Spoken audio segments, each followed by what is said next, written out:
Hello guys, and welcome to this Volks Wizard video. Now today I'm here in Germany for the press launch of the new Audi A6 Avant.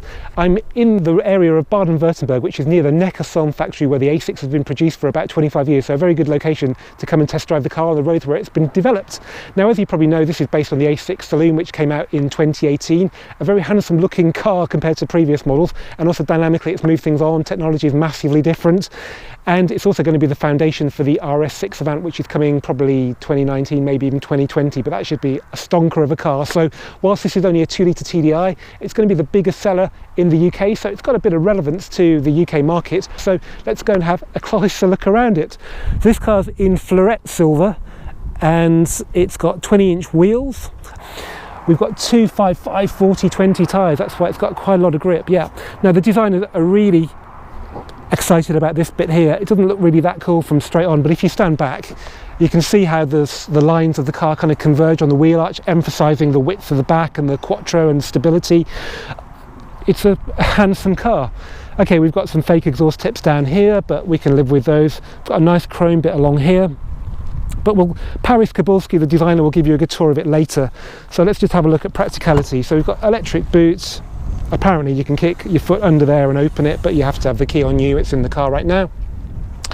And even though this part of the car swoops a lot more, if you look at the C7 model, this is a C8 model, the C7, which has just been replaced by this model, has a much squarer rear end, which gives it much more, you would have thought, a luggage space. But the designers have been very clever to make this just as commodious as the old model, but with a sleeker profile inspired by the Audi 100 Avant from the 1980s, and it works really well. If you compare the new model and the old model, you'll see this is a hell of a lot sleeker. If we put the electric hatch down, you can see what I mean. That is absolutely gorgeous. I mean, bearing in mind this is just a 2-litre diesel, it's probably very good for benefit in kind and all that for company car users, but yeah, with those wheels in this beautiful Floret silver, it's a very handsome thing. So this is the new model designation for Audi, and it relates to the power output. This is 204 PS, got 7-speed S-tronic, and yeah, it's a really nice package. Obviously space inside is very generous. Got some very interesting texture to the seats here. Textured fabric, yeah. But I think this is quite a nice grey. There's a lighter colour that is a bit too light for my taste, but this grey does lighten the cabin up, and there's quite a lot of black still as well to contrast with it, so it's not too washed out like some cabins can be. And a good time to have a look at the dashboard, I guess, is sitting here. So we've got the MMI touch response, which came in with the A7. As you can see, it does like fingerprints, but I don't know, I miss the old MMI, to be perfectly honest, but I'm sure I will learn to love this in time, and it's worked okay today, so that's great. We've got some nice sports seats as well. This is the S-Line model. You can tell by the badges here and on the outside. And yeah, it's a really pleasant place to be. I mean, okay, some of the maybe functionality is lacking with the new buttonless dashboard, but from an ambience perspective, it's definitely a step in the right direction. Okay, so the key's inside, so we can fire that up. So if you press the view button on the steering wheel, you've got virtual cockpit. I think if you press that, you get the Google Maps and the aerial view, which is fantastic for navigation. I'm driving out here on my own on roads I don't know, and this just, once you get used to it, works superbly. And then MMI touch response. So these are the different options. That's phone, that's Bluetooth, that's radio, that's probably the home screen, and then you've got settings. And as you can see, it's working. There's also a haptic feedback, which is like a click you can feel through your fingertip. It feels like the whole screen's moving. So they've tried to engineer in the quality feel of a switch that an Audi has normally, or used to have before this system, into this, which is really clever. But yeah, it's really weird. You press that and you can feel it's almost as if the whole thing is vibrating, which is pretty cool. Okay, I've given you a quick tour of this car, and let's move over to designer Parys Cybulski. I'm here with Parys Cybulski, who's one of the designers for this new car, and he's going to give us a tour around it. Over to you, Parys. Okay, thank you very much. So, for this generation of our new Avant, we wanted to make it as sporty and as dynamic as we only could. And we wanted to be this change visible already from far away. Really, like when the car is standing 1 kilometer away, you should recognize it. Oh, this is a dynamic Avant. It's very sporty looking. So what we did, we inclined the rear window and the D-post really a lot to give it as much dynamism as we only could. But doing so, that meant that we lose a lot of space on the interior, which we did not want, because as an Avant, it still has to remain functional and very useful. It's still a car that has to be very functional. It's just as big as the old model, isn't it? Yeah, but it is because what we did to maintain the same size on the interior as the old model, we did not drop with the roof as much. So the roof line is higher up, and we pulled the whole back window further out. That means we could incline it much more without losing any space on the interior, which was really the magical move on this car, I would say. And it looks much more dynamic when you see it really from far away compared to our old models. But also, it's always a crucial point when designing the Avant is we carry over the front door and we redesign the back.